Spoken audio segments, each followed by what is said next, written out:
नमस्कार, प्रणाम। आप सभी को मेरा नमस्कार। मैं Reema Kapoor Gautam, your host for today. Science is the key to our future, and if you don't believe in science, then you are holding everybody back. But our belief in science is manifested much louder and clearer when we say Atmanirbhar Bharatai Vishwa Kalyanai Cha Vigyanam. And we know the role of science in India's self-reliance. India, always ahead and inspiring. Ladies and gentlemen, respected guests, dignitaries, Ministry of Science and Technology, Ministry of Earth Sciences, Ministry of Health and Family Welfare, Government of India welcomes you all to 6th International Science Festival 2020, the largest festival of science in Asia. And to bring science closer to human life in its most effective way, that is cinema, films, the stories of human life through the perspective of science. Vigyan Bharati brings you the International Science Film Festival of India, coordinated by Vigyan Prasar, organized by CSIR. The International Science Film Festival of India seeks to promote science popularization among citizens and aims at attracting talented young science filmmakers and science enthusiasts. Science film as an effective tool for science communication to create the excitement of science amongst people at large. It also helps to inculcate a scientific temper among the audience, thereby shaping analytical thinking, a prerequisite for the inclusive development of the nation. Science is organized knowledge and wisdom is organized life. And today science is life and life is all about science. To know more about the vision behind this festival, may I please request now Dr. Nakul Parashar, Director Vigyan Prasad, to kindly render his welcome note. Dr. Parashar has been entrusted with the responsibility of propagating science and technology, communication, popularization, and extension across the nation and beyond the national boundaries. With his global experience, he has envisioned the role of science in common man's life with easier and understandable approach. Dr. Nakul Parashar, we all want to hear you now. Thank you. A very warm good afternoon to one and all who've joined this edition of International Science Film Festival of India. At every ISF, ever since we've gotten started, we've been there with this Science Film Festival. I'm happy and glad to share with you that ever since our inception, Shri Nimish Kapoor, a close friend and colleague of mine at Vigyan Prasad, has been spearheading this mission. Over a period of time, we've noticed, we've gathered, we've gained a lot of experience and momentum that is required to make this festival a larger one from the previous ones that have happened. Number of entries, record entries that have been received are a manifestation of how we have gotten to this level with the kind of love, support, affection from stalwarts from the industry and from people who've been not only movie buffs but also have now started getting into film production, have been dabbling into film production for quite some time now. The number seems to be growing. Is it because of technology? Is it because of the challenges that one faces? Or is it because of the outreach that has grown over a period of time? If you look at reasons, if you look at whatever alibi that we can think of for the success of that has happened so far, I would credit to a combination of all. It's about the enthusiasm, it's about the spirit, and it's about the way we've all embarked upon this journey and changed ourselves to the changing technologies and changing requirements of our audience. I distinctly remember programs that aired on television, films of science that we used to watch in late 80s and 90s. We've come of age, a lot of things have changed, and so has the definition and parameters of adjudging what a film is. We've all been very enthusiastic about the film festivals that have happened in the past. Science film festivals have created a niche for themselves. And over a period of time, besides the the National Science Film Festival that Vigyan Prasad has been organizing, and this year we had the 10th edition of it. This addition to the India International Science Festivals is something unique. I'm glad and I'm thankful on behalf of Vigyan Prasad to the entire team of this event that has been organized. And for this year particularly, when we had issues of not meeting in person, we've had just concluded our 10th Science Festival of International Science Festival of India. And that was something that has, I'm sure, would have left behind a lot of experiences that would come in handy for the team which is organizing this event.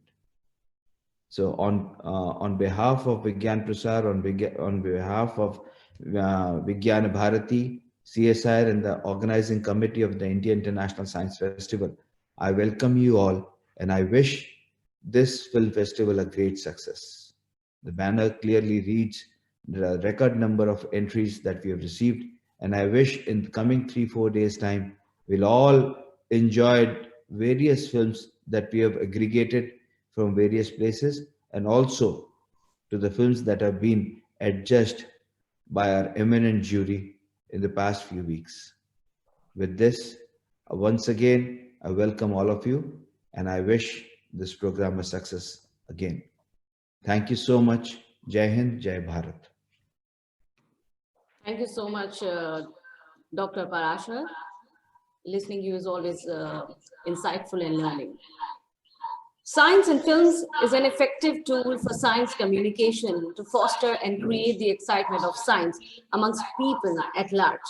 It also helps to inculcate a scientific temper among the audience, thereby shaping analytical thinking, a prerequisite for the inclusive development of nation. And vision of our Honorable Prime Minister is not less than the apex positioning of our nation in the world, in the domain of science.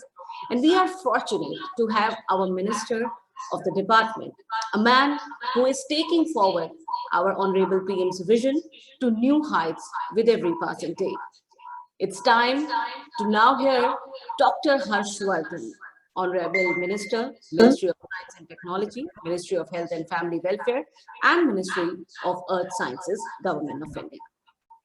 India is home to many talented filmmakers and science enthusiasts.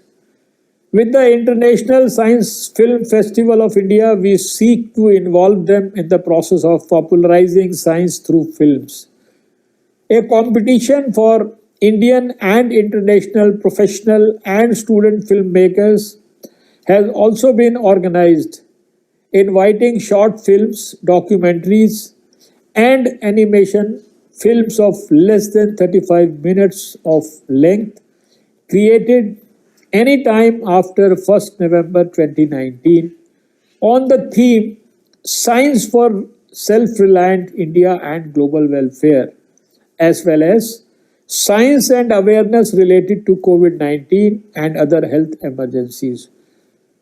Internationally acclaimed and award-winning foreign and Indian films on science, health and environment will also be screened during this event to spread awareness about science and its advancements among the general public.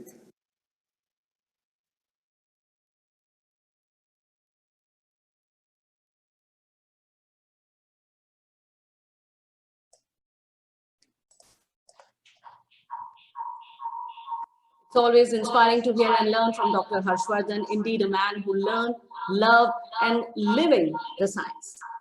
India is land of ancient knowledge since always. What is an innovation for the world might be centuries old knowledge with our country. There is an important role of organizations and enlightened minds to contribute in bringing out this treasure in many capacities. Vigyan Bharati is certainly active in one such role. I now feel privileged to invite Sri Jayanta Sahasrabuddhe, National Organizing Secretary, Vigyan Bharati, to kindly share his thoughts. नमस्कार, मेरे मित्र नकुल जी पराशर इस पूरे कार्यक्रम की योजना में जिनका बहुत बड़ा सहभाग रहा सूत्रधार इस नाते, ऐसे निमिष जी कपूर इस कार्यक्रम से जुड़े हुए विज्ञान के क्षेत्र में फिल्म को लाने वाले जैसे माइक जी पांडे है और अन्य ऐसे सभी फिल्म जगत के दिग्गज, ऐसे सभी को मैं सादर अभिवादन करता हूं, सभी का हार्दिक अभिनंदन करता हूं। 6वें इंडिया इंटरनेशनल साइंस फेस्टिवल के इस कार्यक्रम में जुड़कर मुझे बड़ी प्रसन्नता हो रही है। एक बहुत बड़ी कल्पना विज्ञान को लोगों तक ले जाना, ये इस फिल्म फेस्टिवल के द्वारा प्रत्यक्ष साकार हो रही है। हम सब जानते हैं कि मनुष्य के जीवन में और मनुष्य जिस समूह का अंग होता है, ऐसे समाज और देश दोनों के विकास में विज्ञान की बड़ी महत्वपूर्ण भूमिका होती है। विज्ञान केवल जानकारी इस नाते लोगों को पहुंचाना इतना ही नहीं, तो विज्ञान की दृष्टि लोगों में पैदा करना, ये एक बहुत बड़ा काम है। विज्ञान की जानकारी लोगों तक पहुंचाई जा सकती है, लेकिन विज्ञान की दृष्टि लोगों के जीवन में उतारना ये बहुत सरल काम नहीं है। लेकिन फिल्मों के कारण ये काम हम संभव होता हुआ देख रहे हैं। हम सब जानते हैं कि अगर 100-125 साल पहले किसी ने पूछा होता कि क्या सपने खरे हो सकते हैं, सपने साकार हो सकते हैं, तो उसका निश्चित उत्तर था नहीं। लेकिन विज्ञान की जो प्रगति हुई है, उसके कारण आज हम निश्चित बता सकते हैं कि हाँ, सपने भी साकार हो सकते हैं। Dreams can come true. ये विज्ञान के कारण ही संभव हो पाया है। विज्ञान के जगत को लोगों के पास लेकर जाना, इसके लिए फिल्म्स ये सबसे उत्कृष्ट माध्यम है। और अब विज्ञान के कारण फिल्म्स के अंदर भी कई प्रकार के परिवर्तन आ रहे हैं। हम सब जानते हैं कि विज्ञान ने जैसे मनुष्य के जीवन को आमूल बदला है, उसी प्रकार से विज्ञान के कारण विज्ञान प्रौद्योगिकी का उपयोग हमने जिस प्रकार से किया, उसके कारण कई प्रकार की समस्याएं, कई प्रकार की चुनौतियां भी हम सभी के जीवन में आई है। एक नई प्रकार की बातों का सामना हम कर रहे हैं और शायद भविष्य में भी इन सारी बातों को लेकर कुछ हमें विचार करने की बड़ी आवश्यकता रहने वाली है। ऐसे इस परिवर्तन के दौर में विज्ञान की बड़ी महत्वपूर्ण भूमिका रहेगी और मुझे विश्वास है कि फिल्मों के द्वारा विज्ञान की केवल जानकारी ही नहीं, तो विज्ञान की दृष्टि लोगों को देना ये संभव हो पाएगा और इंडिया इंटरनेशनल साइंस फेस्टिवल का ये एक महत्वपूर्ण अंग ये इस दिशा में सफल हो पाएगा और सार्थक भी हो पाएगा। मैं आप सभी को इस कार्यक्रम के साथ जुड़ने के लिए बधाई देता हूं और विश्वास है मुझे कि इस कार्यक्रम के द्वारा फिल्मों का विज्ञान को लोगों को पहुंचाने के लिए और अधिक सार्थक उपयोग कैसा हो सकता है, इसके बारे में मंथन इस कार्यक्रम में होगा और निश्चित ही ऐसी नई बातें उभर कर सामने आएगी जिसके कारण आज विज्ञान के विषयों पर जितनी फिल्म्स बनी है उनकी गुणवत्ता भी बढ़ेगी और उसके साथ साथ उनका परिणाम भी समाज में हमें और अच्छा दिखाई देगा। इसी एक कामना के साथ आप सभी को फिर एक बार बधाई देते हुए मैं यहां रुकता हूं। धन्यवाद। आदरणीय, आपके सुझावों के लिए और आपकी मंगल कामनाओं के लिए बहुत बहुत धन्यवाद. Imagination is more important than the knowledge. Knowledge is limited. Imagination encircles the world, Einstein said. And science makes us understand and helps in maintaining the circular relationship between knowledge, imagination, and action in better ways. We are now joined by a very special guest. I welcome Ms. Usha Bhasin, ex-ADG Doordarshan, former consultant, the World Bank, Washington, D.C., and is jury member for International Science Film Festival of India 2020. I request Ms. Bhasin to share her thoughts with us.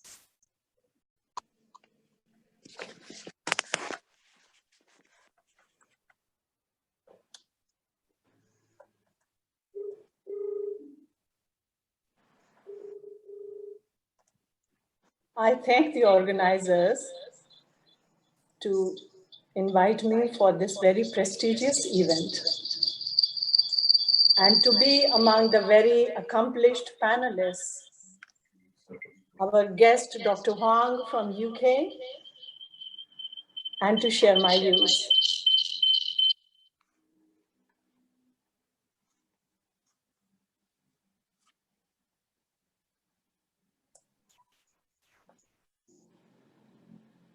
I am proud to be in the midst of highly committed people of science fraternity who are working in CSIR, Vigyan Prasar, NCSTC, and the umbrella Department of Science and Technology, for the human service they are giving to this country. I say this in the national and global context. We all know India is a land of paradoxes where different centuries coexist, not just the different decades. We are leaders in some ways, but we are still struggling to eliminate poverty, reduce hunger, malnutrition, and the burden of diseases.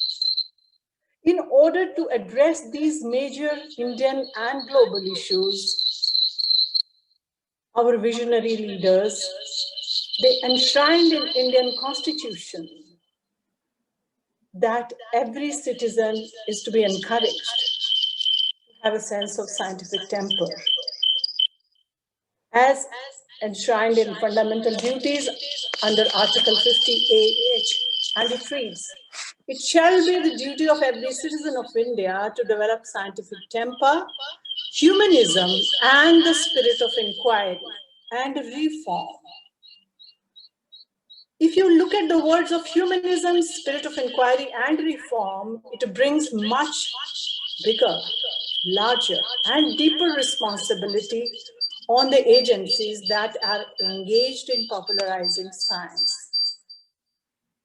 In this context, I say that this fraternity of scientists who are working on Vigyan Prasar, NCSTC, and CSIR are rendering great service with their terrific commitment, honesty, passion, and discipline.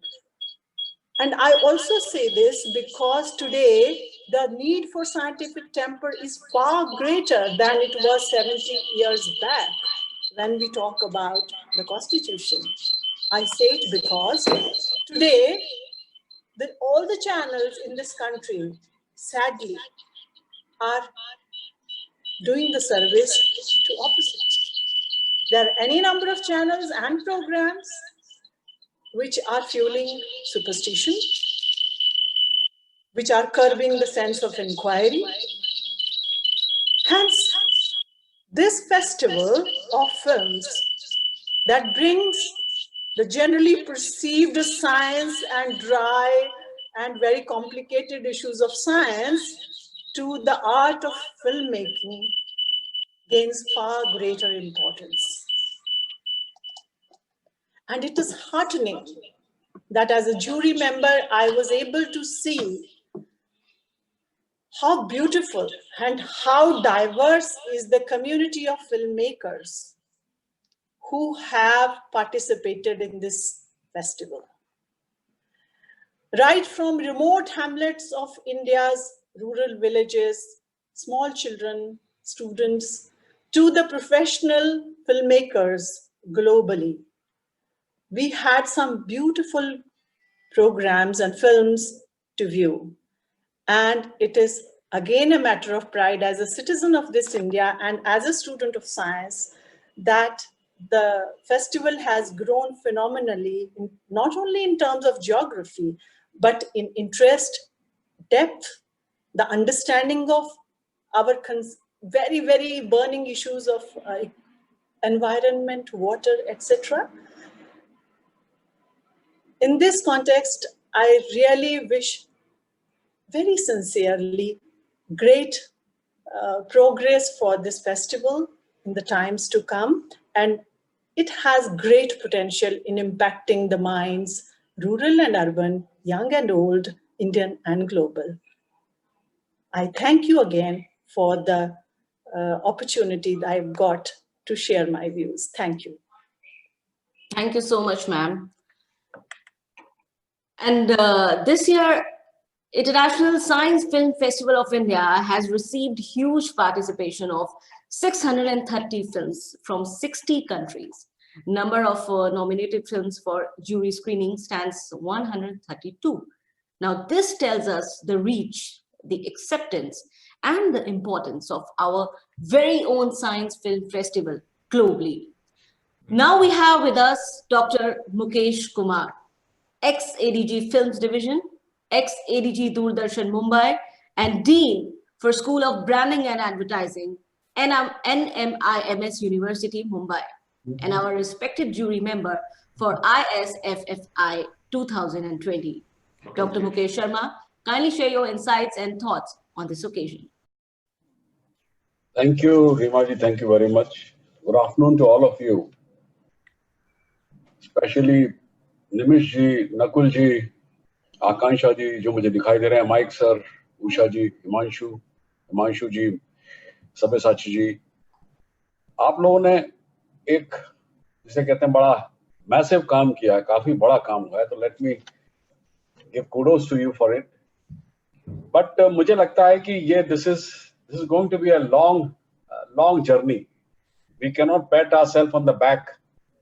We need to do more and much more. This is what I feel, because जैसा कि अभी रीमा जी ने बताया 634 फिल्में आई, 60 देशों से आई, hardly 10-15% से ज्यादा मुझे नहीं लगता है कि बहुत अच्छा मटेरियल था. उसकी वजह क्या हो सकती है कि क्यों अच्छा मटेरियल नहीं आया? तो साइंस तो प्रोपोगेट आप कर रहे हैं, नो डाउट अबाउट इट, लेकिन साइंस में अभी तक ये क्लैरिटी हम नहीं दे पा रहे हैं कि हम सिर्फ फिक्शन की बात कर रहे हैं फिल्मों की, या सिर्फ डॉक्यूमेंट्रीज की, या बायोपिक्स की,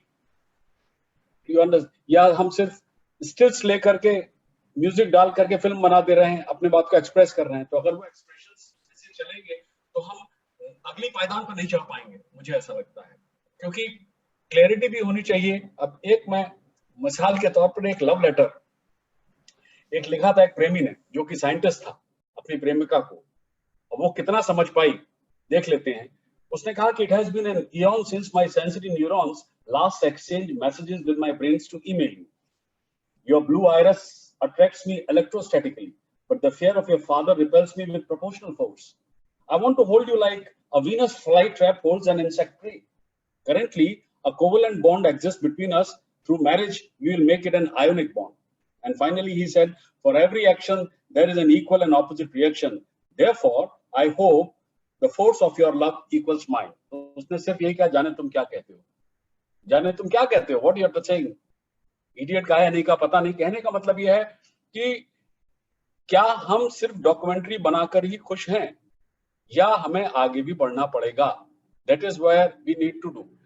तो मुझे लगता है कि नकुल जी के लिए, निमिष जी के लिए और विज्ञान प्रसार के लिए पर से, it's going to be, I think they should start taking the second step, which means workshops, conducting workshops throughout the year and telling them कि look, documentary के भी कितने प्रकार हैं. There are nearly 6-7 types of documentaries that one can produce. So accordingly, that direction has to be given by you now, because you have taken the mantle on yourself, and that's how these things will be able to help the young filmmakers. Otherwise, हर आदमी अपने हिसाब से कुछ ना कुछ बना के देगा और हम अगली पायदान पर नहीं चढ़ पाएंगे, जो मैं बार बार कह रहा हूँ, जिसकी एम्फेसिस दे रहा हूँ. तो उसके लिए बहुत से लोग ये भी नहीं जानते हैं कि हमने जो डॉक्यूमेंट्रीज देखी हैं उसमें भी कितने प्रकार थे.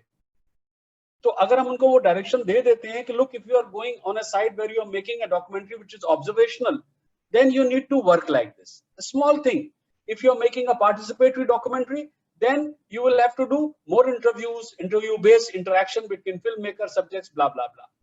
Reflexive type documentaries बनानी है, the focus will be different. Performative है, उसमें कुछ और ही हो जाएगा. Filmmaker का involvement subject के साथ हो जाता है. Now, ये हमें उंगली पकड़ के उन लोगों की, स्पेशली नए फिल्म मेकर्स की, थोड़ा चलना पड़ेगा, ऐसा मुझे लगता है, अगेन वर्कशॉप से. और एक बात मैं आपसे कह सकता हूँ, एक किताब भी मैंने लिखी थी, इसका नाम था एबीसी ऑफ ब्रॉडकास्ट न्यूज, यहाँ महाराष्ट्र में गवर्नर ने उन्होंने किया था. अगर आपको मौका लगेगा तो I will try and send you the E copy. बहुत सारे क्वेश्चंस होते हैं, जिन क्वेश्चंस को हम पिकअप करके फिल्में, स्पेशली डॉक्यूमेंट्री और स्टोरीज बना सकते हैं बेहतर. इमोशनल क्वेश्चन अगर है डॉक्यूमेंट्री का, तो पूरी डॉक्यूमेंट्री का इमोशनल क्वेश्चन का ट्रैक क्या होगा. अगर उसका समझिए क्या बोलते हैं, सेंसिटिविटी क्वेश्चन है, it's going to be different.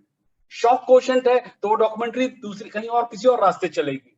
Exploitation वाला क्वेश्चन है तो उसमें प्राइमरीली सेक्स और ये सब चीजें इन्वॉल्व हो जाएंगी. नाउ रेयरिटी क्वेश्चन में, जैसे अभी आज की ओपनिंग फिल्म है, वो it falls into that. Ramchandra वाली फिल्म, अपनी मिस्टर जी रामचंद्रन की फिल्म. सो फिल्म मेकर्स को, मुझे लगता है कि एक और हमारा काम हो जाता है ये, in addition what we are doing is to hold their hands and take them forward, specially the younger lot, with at least if not monthly, at least quarterly हम भी करें वर्कशॉप्स ऐसे ऑल इंडिया, और उनको इन्वॉल्व करें. वर्ल्ड वाइड भी तो कर सकते हैं, जब तक ये कोविड चल रहा है, अगले 8-10 महीने का सीन तो लग रहा है. We can do it very easily. I am giving myself, I can help you out on this. अगर मेरी जरूरत है, मैं 1-2 वर्कशॉप एज मास्टर क्लासेस ले सकता हूं उनको करने के लिए. बट तब मुझे लगता है कि अगला फेस्टिवल जब आपका होगा, you will be able to get at least shade better films than this. This is what I am saying. Not that कि एक साथ परिवर्तन आ जाएगा, but at least it will help others. और आपको भी कहने को होगा कि हमारे पास फिल्में थोड़ी पहले से डिफरेंट कैटेगरी का आई, क्योंकि इस बार ये समस्या हमने देखी थी कि द फिल्म्स मोर और लेस, एक आधी फिल्म थी जो अलग एकदम निकल के आ गई. अदरवाइज मोर और लेस सबका एक ही स्टाइल था. I don't know, most of the people know और डू नॉट नो, सिर्फ 5 चीजें अगर एक डॉक्यूमेंट्री में आप डाल देते हैं, only 5. One is voice over, other is vox pop, that is vox popular, people's voice, जो एक के बाद एक आप करते हैं. क्वेश्चन एक होता है, सवाल आंसर बहुत से होते हैं. इंटरव्यू आप डाल देते हैं, आप उसमें एक एंकर डाल देते हैं और एक पीस टू कैमरा कर देते हैं. बिलीव मी, 10 में से 6 नंबर की डॉक्यूमेंट्री बन जाएगी, चाहे कितना भी ड्राई सब्जेक्ट, क्योंकि उसके अलग अलग फैसेट्स हमको देखने को मिलते हैं एक ही सब्जेक्ट के.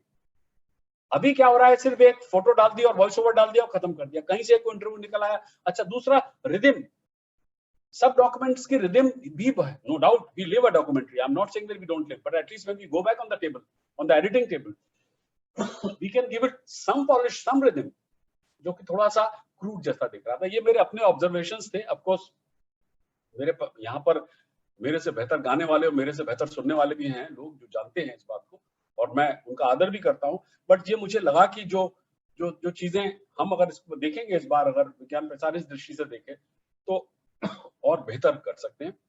इन्हीं शब्दों के साथ thank you so much for listening to me. Thank you so much Mukesh ji. और बदलाव, बेहतर सीखना, बेहतर परिवर्तन लाना, ये नियम है, सृष्टि का नियम है और विज्ञान का भी नियम है, और इसके साथ ही हम भी आगे बढ़ेंगे. और हम आपको बता दें कि अपने साइंस फेस्टिवल के लिए महानायक अमिताभ बच्चन जी को विशिष्ट रूप से आमंत्रित किया गया था. वो आना भी चाहते थे, लेकिन कुछ प्रतिबद्धताओं के चलते वे यहाँ नहीं आ पाए, शामिल नहीं हो पाए, इस फेस्टिवल में कनेक्ट नहीं हो पाए. लेकिन उन्होंने international science film festival of India के लिए विशेष शुभकामनाएं और अपना संदेश भेजा है, जो मैं आप सबके साथ साझा करना चाहूंगी. The message goes, respected Dr. Harshvardhan ji, thank you very much for your correspondence of 11th December 2020 and your kind invitation to be chief guest at the inaugural session of the International Science Film Festival of India being held on 22nd December 20 at 3 p.m. It would have pleased me immensely to have been able to accept this privileged invitation and encourage our building participating students. Regrettably, I am committed to a KBC shoot on the scheduled date and hence I am not able to accept. A video message, however, if permissible, could be arranged. My prayers and best wishes are with you all for the grand success of this very vital and promotional function for the progress of our nation. Sincerely, Amitabh Bachchan. बहुत बहुत धन्यवाद हम देना चाहते हैं श्री अमिताभ बच्चन का और उनका संदेश निश्चित तौर पर उत्साह बढ़ाने वाला हम सबके लिए. And now we have a very special invitee who has contributed widely in bringing issues of global healthcare and films together. Dr. Ooi Hong, President, Public Health Film Society, London. Mr. Hong is the co-founder and current president of the Public Health Film Society, a UK-based charity. He is also chair of the UK Faculty of Public Health Specialist Interest Group on Films. He has served as chair of the International Public Health Film Competition and invited judge for the Global Health Film Festival of the American Public Health. Mr. Hong, I request you to please share your experience, insights, and thoughts with us. Thank you very much, Rima, and thank you very much, Nimish, for the invitation. It's a great honour to be invited here to the inaugural session of the Indian International Science Film Festival 2020. Firstly, I'd like to congratulate Dr. Nakul Parashar and his team at Vigyan for their work in bringing this great programme of science and health films together in this most trying of years, giving a platform to new and young filmmakers to show their talents in science filmmaking to the world, really, through this virtual platform, the largest of its kind, showing science film festivals. And, you know, they deserve great congratulations for all their efforts in doing this. But not just that.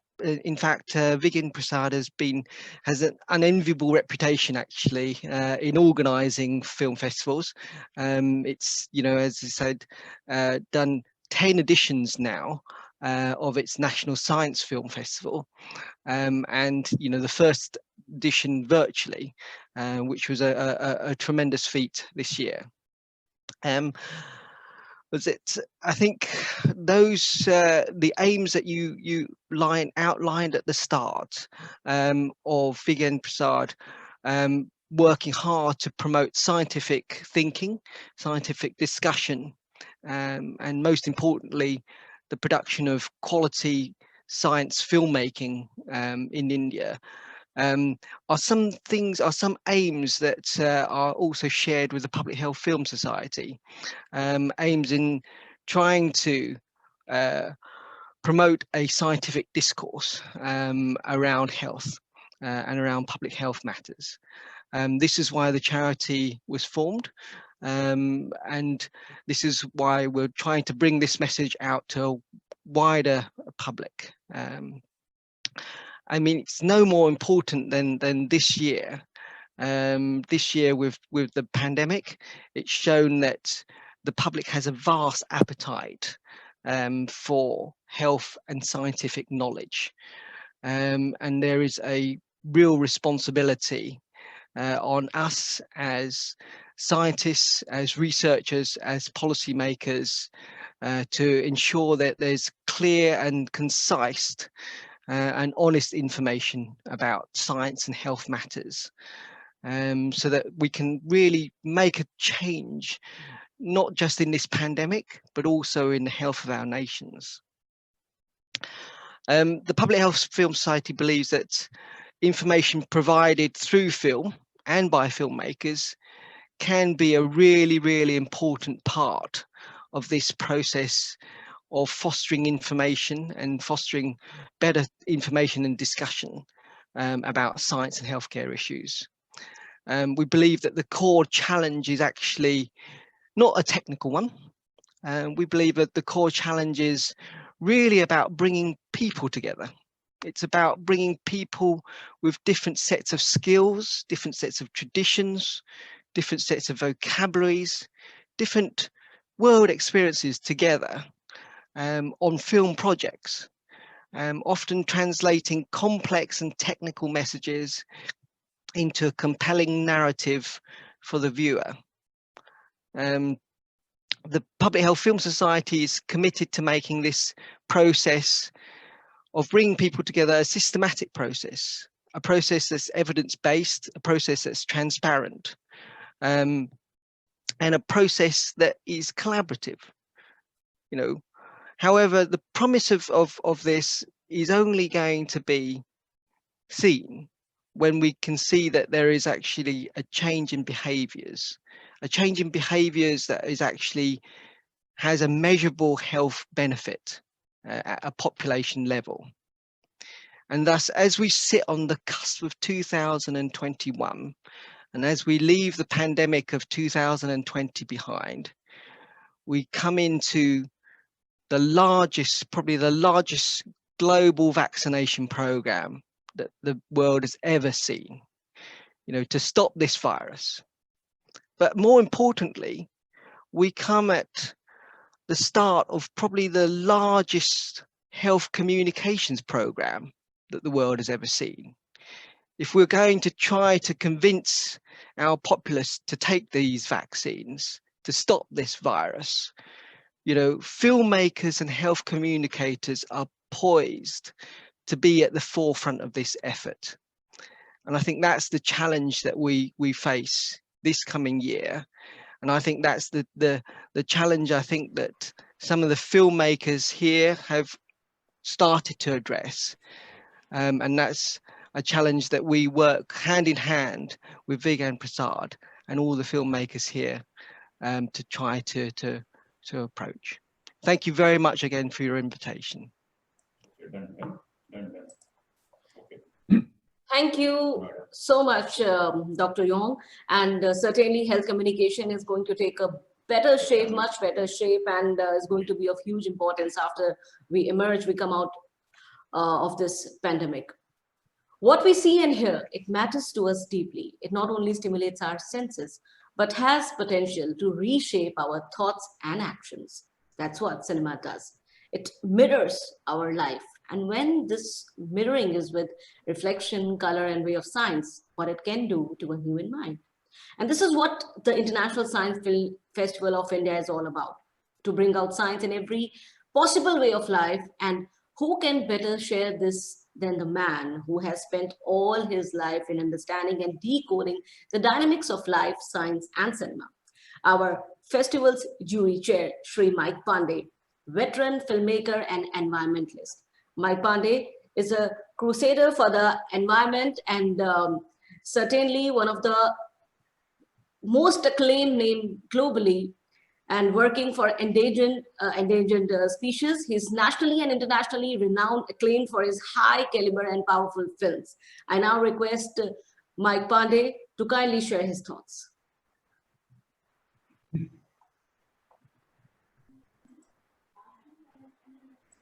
I hope you can hear me. Thank you. Can you hear me? Yes, sir. Yes, we can hear you. No. Yeah, thank you very much. Okay, well, welcome to everyone, and especially my jury members and all the viewers. It's been a great privilege and a great honor to be part of the 6th International Film Festival, Science Film Festival, which has grown. Over 600 films from 60 different countries, and such a mixed basket. The jury had a tough time selecting the best among the best. There were many deliberations, many arguments, many points of view. But finally, I'm happy to say that there was a consensus, and everyone approached. We were all unanimous in our decisions, and the best deserved films got prominence. But as Mukesh ji said, the numbers were great, but the numbers of films that would stand up on their feet and deliver effective communication were few. There's a great need for us to perhaps what he's mentioned about having regular classes in training youngsters or filmmakers into the skill of scientific filmmaking, simplifying, reaching people, making films engaging. Many films that we saw were great topics, but they were not engaging enough. They fell by the wayside because they were either stretched too long or not effectively communicated. And this is the problem with especially the construction of the film. The other one is the technical aspect. You know, it's not just a question of putting a microphone and recording an interview and you've got a voiceover. Sound plays a great important role, maybe 40%, when it goes towards making a film, and it goes towards the structure of the film. So these parameters have to be seen, kept in mind when forming, crafting a film, especially on a specialized subject. And for that reason, hand-holding, as once again, I'll go back to Mukesh, it's so important to lead you, even professional filmmakers from Bombay. You bring them here today and put them in the documentary genre, which is a tough genre. Because nothing is rehearsed. You pick up actual realities, put them together, and tell an interesting story. So right from storytelling, interesting, engaging storytelling, because you have to keep in your mind the multiple layered of audiences that are going to see that, right from the policymakers to the common man to the youngster, whom you need to influence. You draw their attention with engaging visuals, which they will see. And then once they're engaged and hooked, then you pour in the gyan in doses in which they can assimilate. Otherwise, the films fall flat. You can make a great film about gravity, but if they're not visually interesting, people will just go to sleep. So therefore, my request is really, 6th International Science Film Festival is a great success, by viewing by the number and the films that we have seen, reflected by the interest from all over the world. It's become a globally engaging festival, important. It draws a lot of attention. There is need to take the next step forward, training, and then we need to have, really, I'm very serious about this, a channel, a science channel dedicated to science matters. So there we can go, whether it's science in cookery, science for the farmer, science for the students, or the college students, or the policymakers. Or even in the evenings, perhaps, scientific films, feature films perhaps, that talk about imagination and fiction, about the future, projecting us.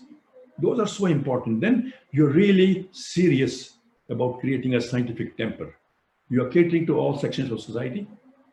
A channel is not a big thing because you will be engaging, empowering, building capacities of over 1 billion people in India, reaching out in small doses at various sections, trained and actually crafted to suit, whether it's a young school time, 10 or 11 or 12 in schools, primary schools, or the farmer in the afternoon when he's having his lunch. Thought must go. I think a committee needs to be formed by the ministry to bring like-minded people together who can come in, give their inputs. And we are, I'm sure Mukeshji will back me up, and all the jury members, we will give our shoulders. All of them were such powerful, experienced filmmakers and with a heart. And that's what matters. You need to be passionate about what you're doing. It's not just putting pictures together and writing a script and say da, da, da, and then you're done. No. It's like having a meal without any salt in it. How do you hold your audience? How do you sink and affect, touch their minds and hearts is the way to make films. Many films were so dry and drab, and I mean, okay, they fell by the wayside. Many films that were too long could have been compressed into half the size and would have effectively spoken about the message and got the message through. There are many films that impact you, you never forget them. They're life changers. So we need game changers. And for that, we need to build them. We need to nurture them.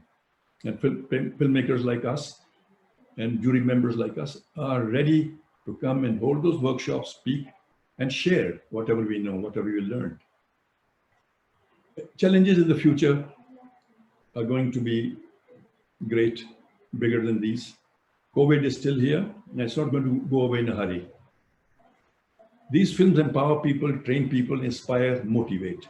We saw many films from rural areas where small farmers, illiterate, have come together, started protecting water, started drip irrigation, revival of grains that we had forgotten. That's the type of information we need in science films. And science is everywhere, in everything, whether it's watering of a plant or nurturing or harvesting at the right time or sowing at the right time. So my request really is again why I'm repeating myself. Please think of a science channel completely dedicated, and then India will change. There will be people who will be crafting these specialized programs, and their input will be valuable. I was looking for a film on Sir Jagdish Chandra Bose, and I couldn't find it. Today we are speaking, thanks to him. The rover in Mars reacts to Houston turning a few switches, thanks to Jagdish Chandra Bose. How many of us talk about him? There has to be pride. We have pioneers. Look at Ramchandran. Films like these need to come up and reflect.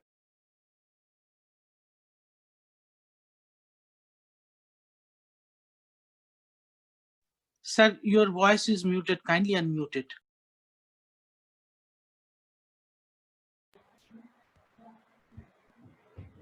Could you listen to me earlier?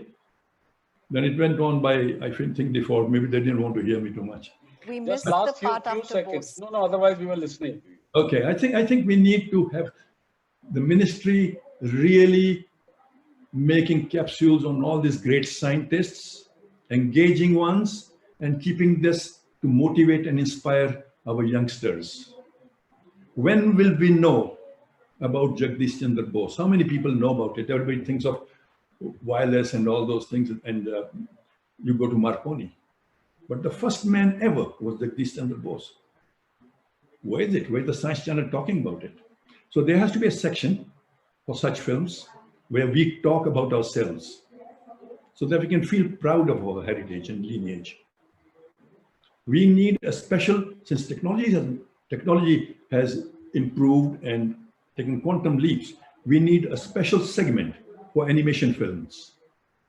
There are brilliant films, and I spoke to Mukesh about it, about a fighter and a youngster doing, I mean, okay, it looked like a game, but he adapted, he created that. And this is one of the first time I saw on big screen exactly what he had done. So we need special sections for those, and a special wild section where anybody who has got some thought can put together a film and bring it out. Let us motivate these youngsters. They are the foundations of tomorrow. Vigyan Prasar has a very crucial and important role to play. Nakul Parashar ji spoke about it in the beginning, that this is the effort. It's a great effort in the right direction. Your wonderful, great team. Nimish has been stuck to this festival right from the beginning, and he's been a father figure to this, and it's grown up into a great festival today all over the world, not only nationally. The second question, lots of people ask me, "Are science film banadi?" Okay, we are done with it. No, if you make an effective film, why do you make films? To share knowledge, to share information, to inform, to train, to build capacities, to create general awareness. That's why we make films. So I'll just give you an example of what effective films are. I made a 12-minute film once, about 20 years ago. It was about whale sharks. When nobody in India believed me about whale sharks being killed in India, none of my colleagues from Discovery, BBC, and National Geographic, they laughed at me and said, "Whales in India? Are you crazy?" And I went and made a film called Whale Sharks in India.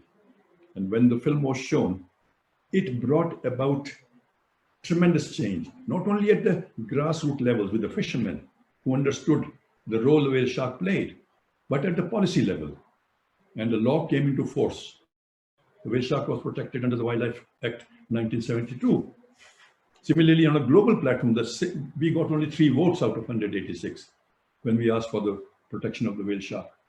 The world was unaware of what was in our backyard.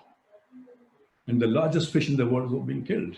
We showed the film and we got overwhelming majority. And the fish, the largest fish in the world, the whale shark, got protected all over the world just because of one film.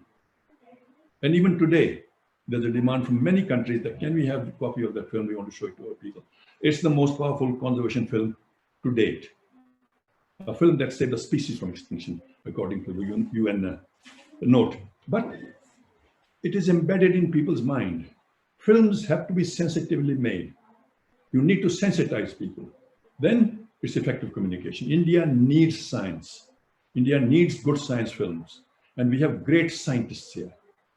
And it is time we pulled our socks up and gave it the priority, the emphasis, and the money it needs. We need to bring in together young science makers who are passionate. We need to encourage them, give them some grants, scholarships, and really build an army of science filmmakers.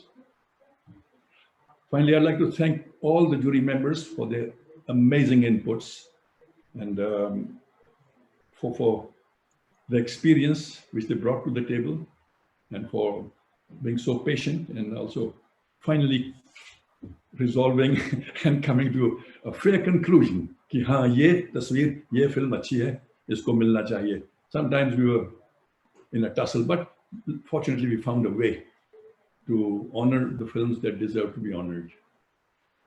Once again, Vigyan Prasad, thank you very much for the support and for the warmth that you gave the jury members and all the fellow members, and all the jury members for taking time and coming here and giving your shoulder to what really is a national mission. For that, I'm personally grateful to you, and thank you for the engaging time we had.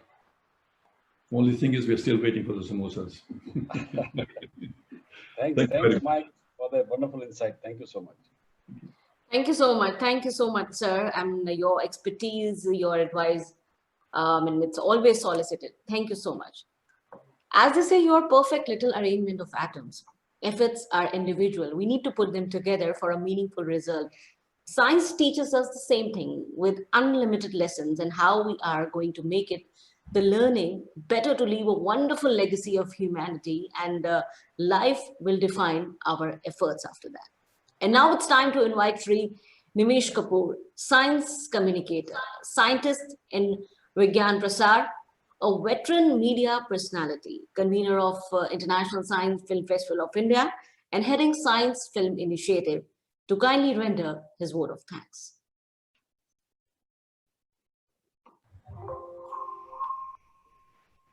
Thanks, Rima.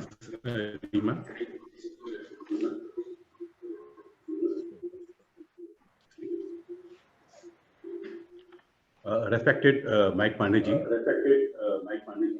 Shri Jayant Sahasrabudhe-ji, Srimati Usha Bhasin, Dr. Mukesh Sharma-ji, Dr. Yoi Huang, most valued science filmmakers, friends from media, ladies and gentlemen. It's an honor to propose vote of thanks on this occasion on behalf of organizers of International Science Film Festival of India 2020. I would like to thanks to all the guests and jury members to having taken time out of your busy schedule and be amongst us today. Your presence has been inspiration for all of us, for all of our core team and coordinators. Sir, we do truly feel inspired on the occasion, and we hope to achieve greater heights in future. I'm sure that after watching world-class science films screened at festival, our budding filmmakers learn the best from creative and technical parts of the film on science, environment, health issues. This year, a record number of 634 entries from 60 countries were received, and 210 films from 31 countries were nominated for screening. We would like to express our sincere gratitude for our special invitees, panelists, and experts for master classes, panel discussions from UK, Netherlands, Switzerland, Deutsche Welle, Germany, and other parts of the world, Israel. On behalf of organizers of ISF, I would like to thank members and chairperson of jury for having awarded and selected films of ISFI Best Science Film Awards in 2 competitive categories for foreign filmmakers and 4 competitive categories for Indian filmmakers.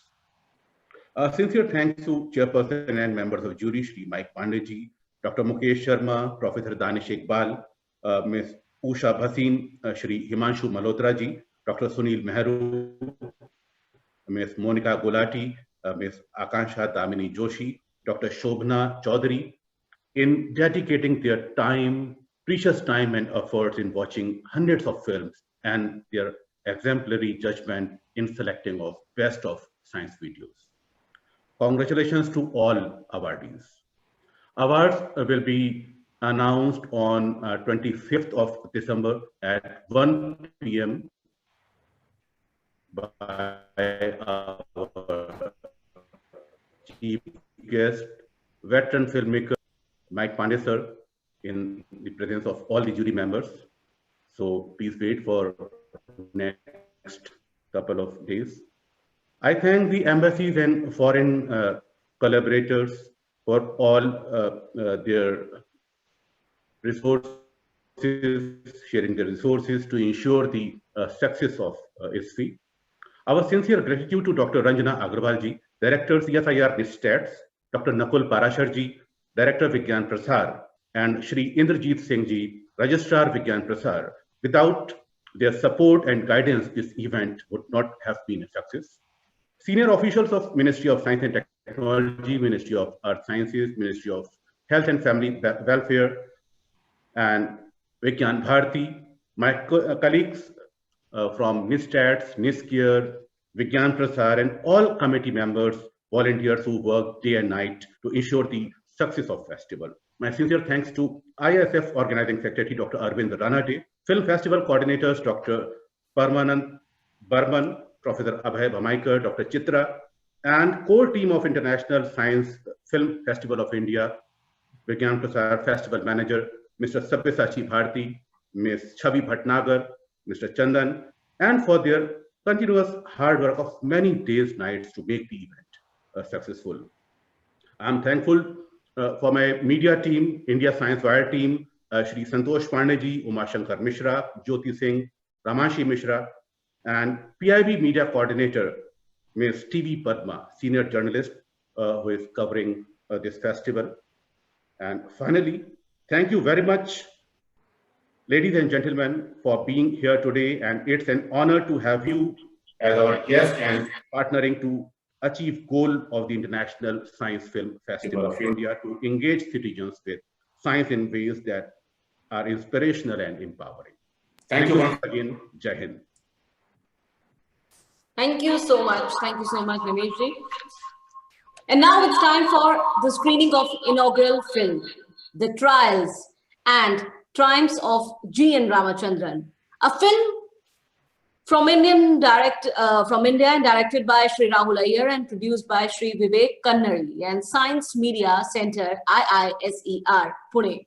The Ramachandran map is regarded among the fundamental concepts in biology. This is a documentary on the progenitor of this map, Shri G.N. Ramachandran, and his fascinating career, who decoded complex structure of collagen and has made significant contributions to the field of medical imaging.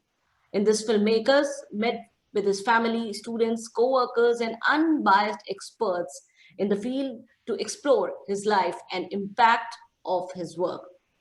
So enjoy this film. This is the inaugural film of the festival, and with this, the festival stands open. Namaskar.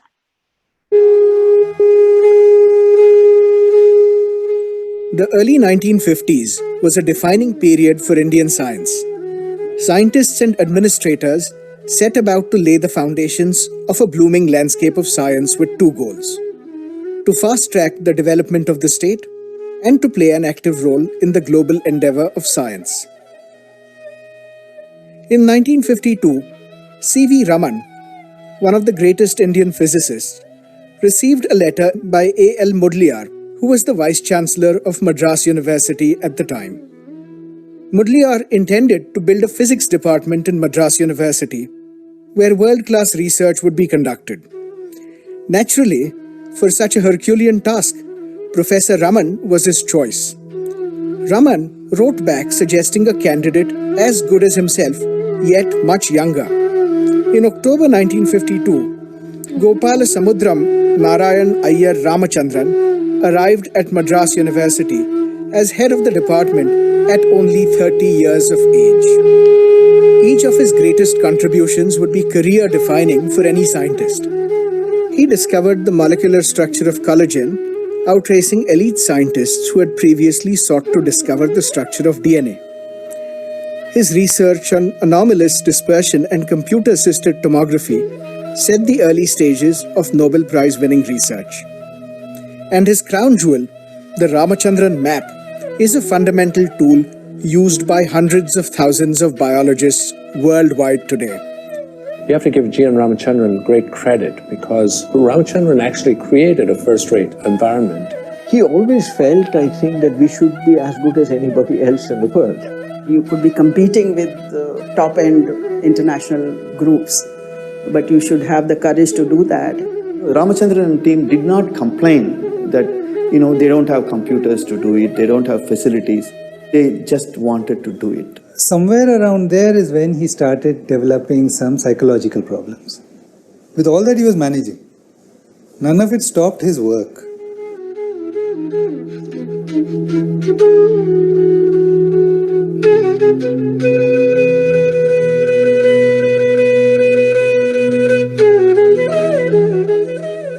In Madras University in 1952, I chose X-ray diffraction and X-ray crystallography particular as the main theme for the laboratory and the applications to biomolecule as the main aspect of this field that is to be pursued vigorously.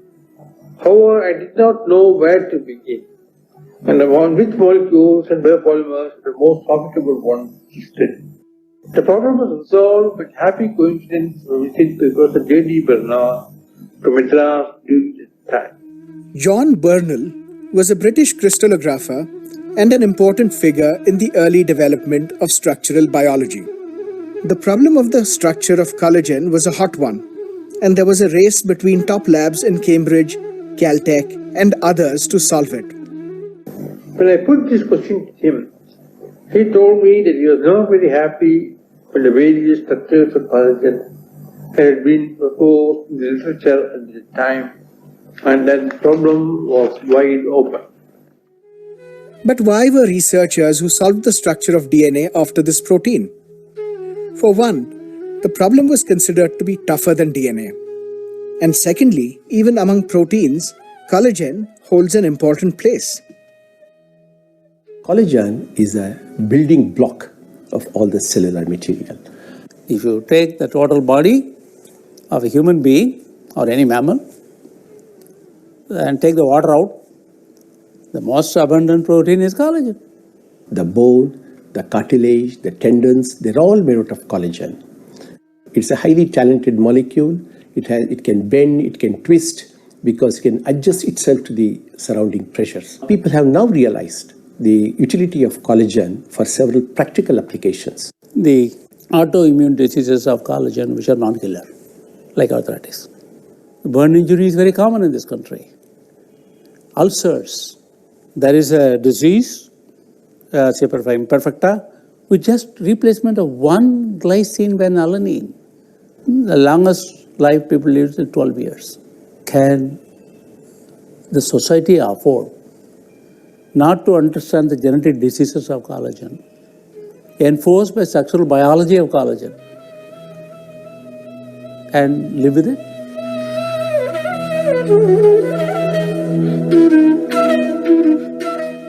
You have to give G.N. Ramachandran great credit because, when he went back from Cambridge to Madras University, he, had to basically start up things from scratch. So, the very first set of equipments at the Department of Crystallography and Biophysics, they got the equipments, but he had to assemble them. He was a very hands-on person, and he built his own X-ray crystallography machine and things like that. I don't think we can divide Professor Jaina's work as, this is theoretical, this is experimental, this is computational. He was somewhere along rolled up into one. And he was going to be the only person in that department. Everybody else was a student. And of course, built up the staff slowly. It was done in splendid isolation. I mean, it could be seen as an advantage also. He was not biased by the thinking process coming from the West. He probably enjoyed, among the disadvantages, an advantage of being able to be very, very original in his work. So for him, everything was a picture, everything was a 3D image in his head. That, to me, was his major strength. He could visualize and he could come up with answers long before he had the maths to codify it and put it down in a paper. And then, of course, he'd drive his students mad trying to get it just right.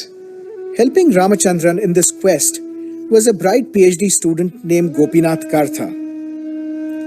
So to start out, Ramachandran had to find a sample of collagen. Fortunately, right next to his department was the newly opened Central Leather Research Institute. Ramachandran went over to talk to their director, Dr. Nayadamma. Professor Nayadamma, as a leather technologist now, he realized that what Professor Nayadamma wanted is a pure sample of collagen. Then he said, why don't I go and collect kangaroo tail tendon? Nayadamma went to Australia for some meeting and collected a sample of a kangaroo tail tendon, put in his coat pocket and brought it to this country and had his colleagues purified for him. Even if one does get pure collagen, you need to place a hair wedge sized piece in front of the X-ray. A camera might take a second to click, but X-rays could take multiple days back then.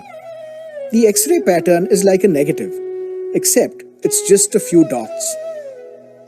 An X-ray crystallographer tries to develop this into a picture using complex physics and mathematics into human-sized models. At a time when solving the structure of 100-atom molecules was a considerable job, solving the structure of a 10,000-atom protein was absolutely monumental. Ramachandran and Kartha spent months trying to get a decent X-ray pattern. Once that was ready, they began to construct the model. But if the other models were interpreted with similar X-ray patterns, how could Ramachandran and Kartha develop a better model? Kartha and Ramachandran proposed a triple helical model for collagen. That's the first time that anybody said that the collagen is a triple helical coil structure. It was novel in several ways. One is a single strand of protein winding around a left-handed man, and three such coils winding around each other in an opposite-handed manner. We used to make fun of the triple researcher of collagen structure. He got the inspiration from the rope the women used to get water from the well. Once I asked him very gently, where was the inspiration from? And he says, the manner in which the celestial bodies move around each other. He saw a helical model, and that's what he said was his inspiration. The breakthrough to the collagen problem coming from Madras University took the structural biology community by surprise. Ramachandran and Kartha's model of collagen soon gained fame as the Madras triple helix. For Ramachandran, the victory was more than about solving a difficult problem. His incentives were deeply linked to his three gurus.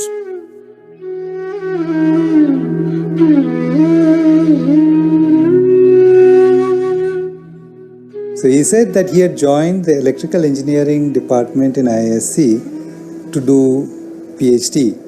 And then somehow Raman and he got in touch. Once he and Raman had started interacting, this is what my father says, he went to the head of the department of electrical engineering and said, Ramachandran is wasted in your department, I'm going to take him off your hands. It was under Raman that I think Ramachandran's talents and interests in optics and crystallography really grew. When he went to Cambridge, what he found was biology was in the air, because they could see that they had a set of tools in physics, and the tools could be applied to better understand biological systems. It was the biggest, the greatest group in the world at that time. So he also joined it. During his second PhD in Cambridge, Ramachandran worked in Cavendish Lab, which was run by William Lawrence Bragg. He also got a chance to interact with a visiting professor from Caltech, Linus Pauling. Interacting with two of the greatest scientists of that time would deeply influence the young scientist. And so Pauling and Bragg were pioneering scientists who began to study biomolecular structures, also saw the emerging importance of proteins and nucleic acids in biology. They engaged in a friendly rivalry at the prospect of making history. The first race they embarked on was to describe the structure of the alpha helix, which shapes a vast number of proteins. Pauling and his team won this race in 1951. The next exciting race was for the structure of DNA. Members of Bragg's team at Cavendish Lab, James Watson and Francis Crick, would vindicate him in 1953. A couple of months later, J.D. Bernal informed him that the teams of Caltech and Cambridge, among others, were now chasing the structure of collagen. This was his opportunity to etch his name in history alongside leading scientists, synonymous with early structural biology. Alongside his mentors who inspired him to pursue the study of biomolecular structures. But alas, his victory was short-lived.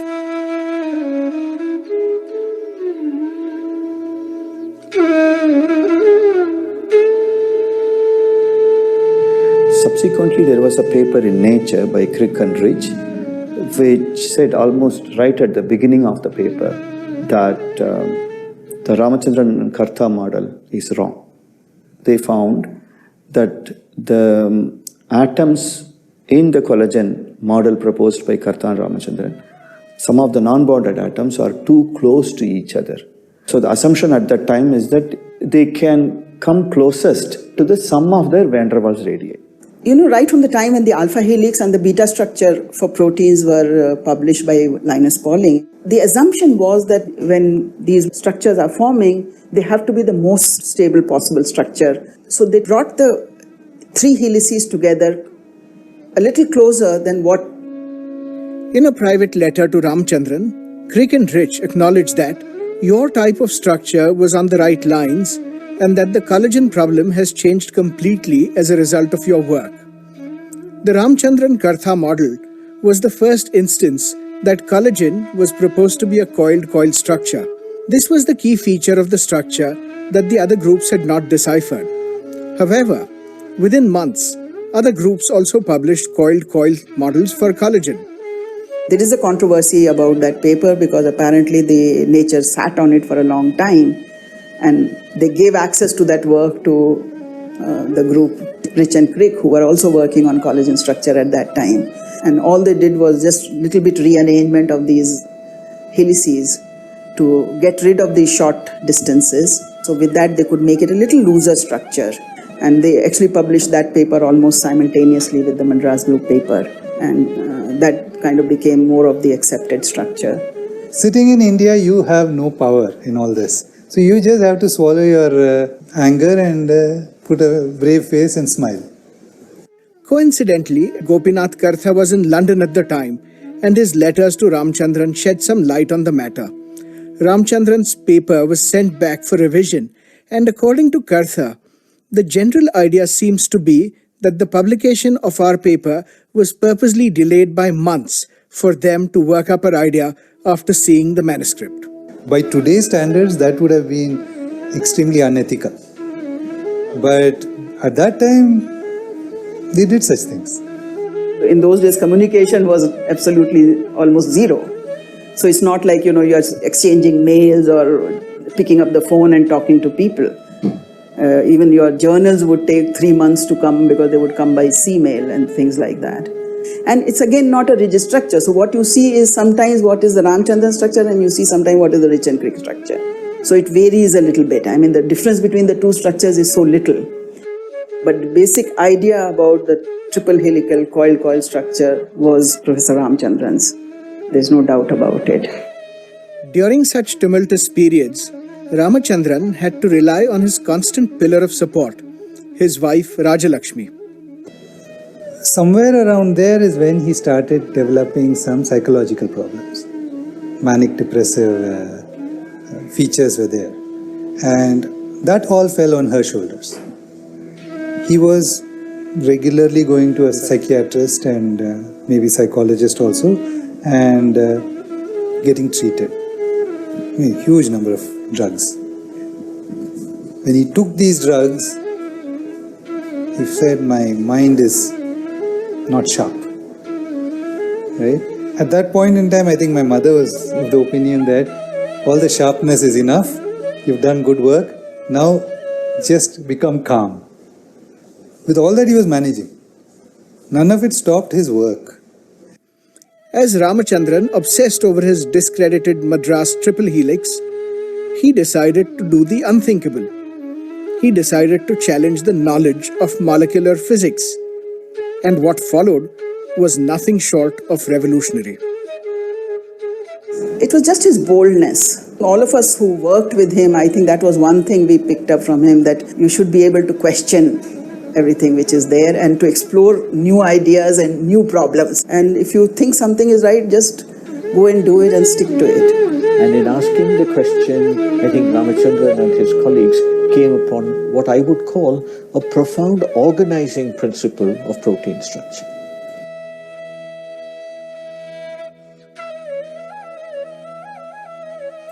He started an experiment to look at the basics of protein structure. The millions of proteins found in nature are all made from the same 20 building blocks called amino acids. Each protein has a unique combination of amino acids which determines the structure and properties of the protein. I think the major principle to understand here, if I have two atoms, there's only one parameter which I can measure, which is the distance between them. If I now have 3 atoms, I can now measure 2 bond lengths and 1 bond angle. But now when I have 4 atoms which are connected to one another, now you can see I have introduced the element of 3-dimensionality. So I am now rotating about a torsion angle. This is what in the polypeptides we call the Ramachandran angle phi or psi. So when you deal with torsion angles, you're actually dealing with a 3-dimensional parameter. And this is what makes them so powerful. They considered a minimal system of peptide. Like the Crick and Ridge, they also assumed the shortest approach between 2 non-bonded atoms is the sum of their van der Waals radii. So they wanted to generate all possible 3-dimensional arrangement of this by making full rotation about phi, about the NC alpha bond, and full rotation about C alpha C bond. And for every pair of phi psi values, you have the spatial arrangement of atoms. They checked all the non-bonded distances. If the sum of the van der Waals radii is say, shorter than the actual distance, then they consider the phi psi to be disallowed. Ramakrishnan, who was my thesis advisor, and he did his thesis with Ramachandran, and Ramachandran map was his thesis work. He has to calculate the non-bonded distance between all pairs of atoms, all pairs of non-bonded atoms, and then check each one of them with the contact criteria, whether it is phi psi values allowed or not, to decide. This he has to do for every single one of 360 into 360 combinations. And all that he had to do this work was a calculator of the present day PC size, and which can do only 4 basic operations: addition, subtraction, multiplication, and division. There is no memory location. You can't store the number. And it has no trigonometric functions. It's not a scientific calculator. So for trigonometric function, he has to use a book called as Clark's tables. So you can imagine him painstakingly punching the numbers in the calculator and then writing down the result in his notebook and then re-punching the numbers back into the calculator to do all these calculations. Kept them going. And so Ramakrishnan told me that it took him from morning 9 to evening 6, 7, every single day, 1 full year, he didn't give up. Such a marathon exercise, numbers after numbers after numbers, to complete all these calculations. And interestingly, the result they have got is no phi psi value is allowed. That is an absurd result. Because you know proteins are existent, peptides are existent in living systems. They should have some phi psi value. If you do some work and then say that no phi psi value is allowed, then proteins and peptides cannot exist, and you and me cannot exist. The Crick and Rich assumption that non-bonded atoms cannot come closer than the sum of the van der Waals radii is clearly wrong. And then how do you get the actual, the shortest approach distances between atoms? So the Madras team, especially Professor Shashi Shekharan, they looked into the crystal structures of small molecules, organic compounds. They found that even in small molecules, the distance is about 10% less than the sum of their van der Waals radii. They call it the contact criteria. So they call this as, freely allowed or fully allowed contact distances, and then they call something as a partially allowed contact distances. So Ramakrishnan did all the calculations again. Then the rest is history. There were problems in the early days of crystallography, especially at resolutions which were marginal, where some very incorrect structures had been produced. So when you solve your structure, one of the first things you do is see what the Ramachandran plot looks like and see if all your amino acids are in allowed conformations rather than disallowed, because a disallowed would mean that atoms are bumping into each other and it's not a reasonable structure. But in my view, the Ramachandran map was slightly ahead of its time. When Ramachandran and co-workers proposed this phi psi map, as they called it, and foreigners called it as Ramachandran map subsequently, no globular protein structure was available, done to validate the collagen structure. Obviously, now if you calculate the phi psi values of the collagen model as proposed by Kartha and Ramachandran, they fall beautifully within the allowed region. They were lucky that the first protein structure came out, myoglobin, in 1962-63. They were able to get the phi psi values of that structure, and when they plotted it on their map, they found that 99% of the phi psi values were actually lying within the region, and there were few which were outside. So that was a day of elation for Ramakrishnan, Ramachandran and Shashi Shekharan. The first time any protein structure was validated using the Ramachandran map.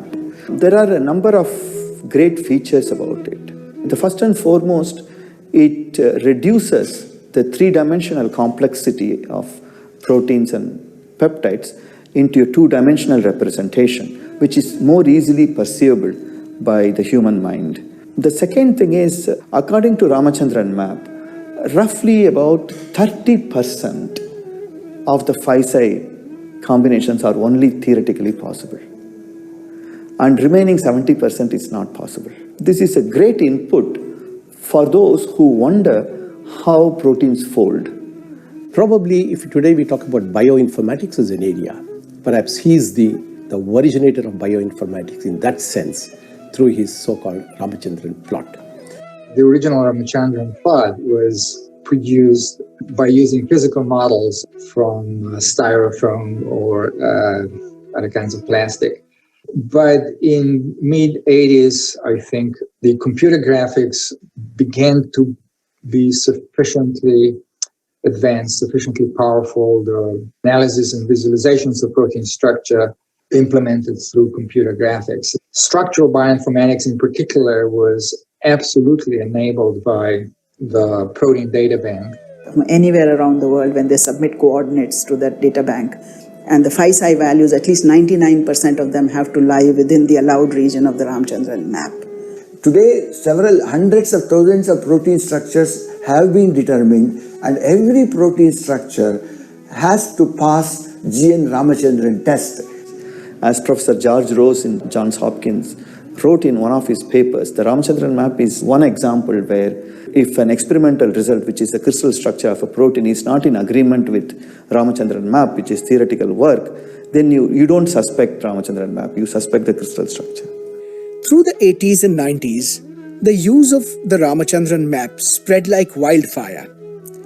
His protein structure failed a test, so he created a test for every protein ever studied. Alongside his study of protein structure, Ramachandran also worked towards improving crystallography techniques.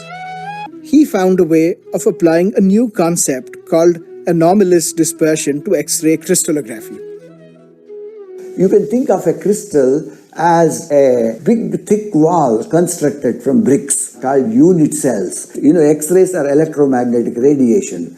They are waves, so they have a particular wavelength. The wavelength is comparable to the unit cell size, whereas light has a wavelength which is hundreds of times more than the unit cell size. So we say light is not diffracted from crystals, whereas X-rays are diffracted. Whereas when the wavelength of X-rays approaches a particular limit, an atom may scatter it somewhat anomalously. But Ramachandran was one of the first to use it to actually determine the structure of a compound. And so today, anomalous scattering is very, very widely used. This technique was developed further and became the topic of the 1985 Nobel Prize in Chemistry. In 1971, during a brief stint at the University of Chicago, G.N. Ramachandran got the opportunity to work in developing a technique called projection reconstruction, which is using a 2D X-ray image to develop a 3D image. This concept proved to be the key in the development of computed tomography. This would be the subject of the 1979 Nobel Prize in Medicine. In the case of both anomalous dispersion and computer-assisted tomography, Ramachandran's contributions could be seen as key pieces to the larger puzzle. But this was indicative of his knack of recognizing and pursuing research at the forefront of his field. This earned him and his department a great deal of recognition. In modern India, that is in post-independence India, he demonstrated that the highest level of science could be done, and it could be done in a place with rather limited facilities. In fact, we had to go to Guindy Engineering College to use IBM 1620 computers. We used to get about 5 minutes, 6 minutes of time every day.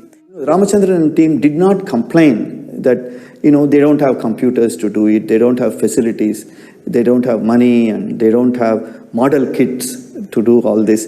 They just wanted to do it with whatever little they have. Ramachandran, by creating the Department of Biophysics and Crystallography, created his own environment.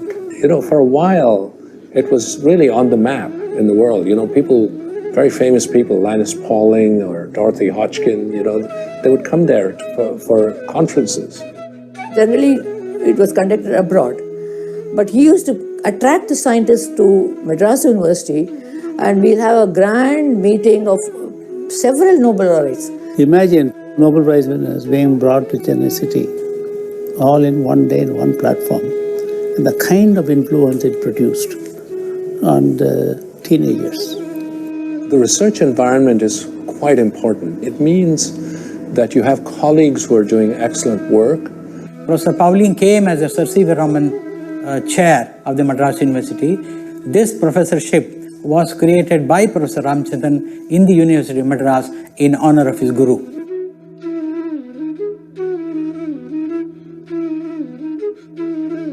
In the olden days, Madras University was referred to as the Cambridge of the South.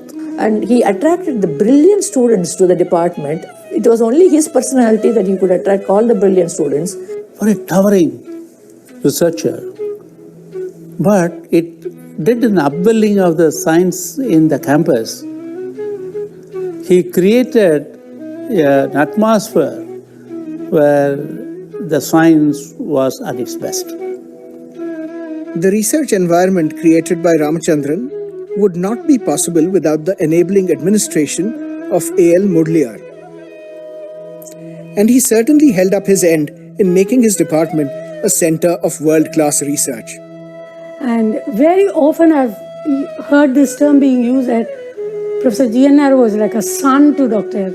A.L. Mudaliar, because yes, there are rules and to be followed and everything, but Dr. Mudaliar will go out of his way to ensure that none of those really stopped him from his research.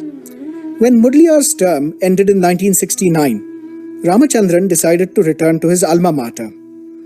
Under the support of the director of the Indian Institute of Science, Satish Dhawan, Ramachandran founded the Molecular Biophysics Unit in 1971. He recreated an environment of excellence, as graduates of this department can be found in almost all structural biology departments in India. The impact of Ramachandran's body of work is present around us to this day. These earned him a number of accolades, including the Ewald Prize, the top prize in crystallography, and the Fellowship of the Royal Society. He was nominated for the Nobel Prize thrice. One of those nominations was made by C.V. Raman himself. But this honor proved elusive. It's not something worth losing sleep on. But did it affect him? He never said so. For Phi-Psi plot, this is what I hear. It's a great piece of work looking back. But at the time that it was done, it seemed like a very abstract piece of work, not particularly useful because you needed to have a huge computer before you could start using it. It's there in the textbooks, so I think that's good enough.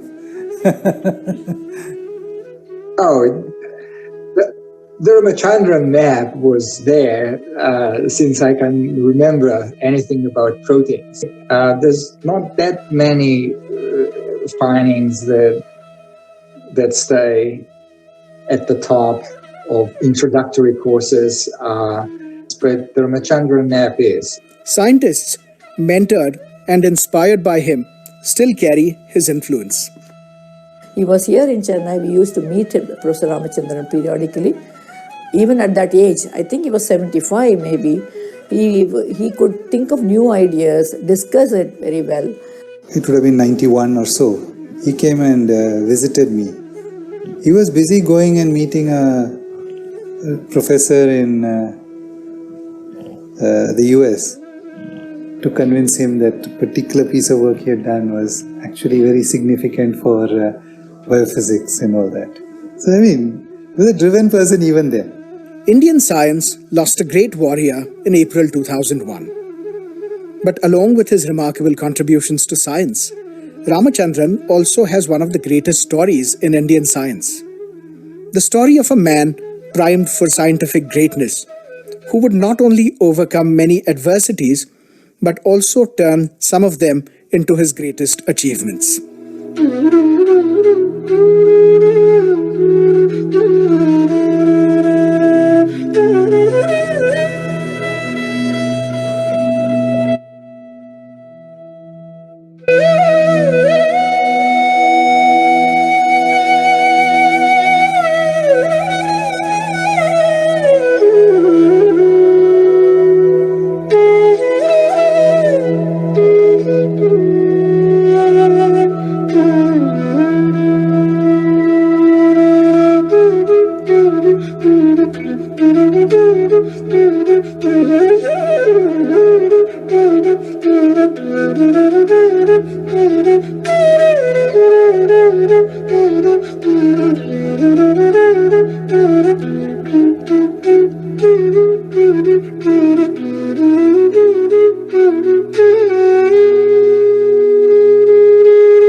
Hope you enjoyed this masterpiece.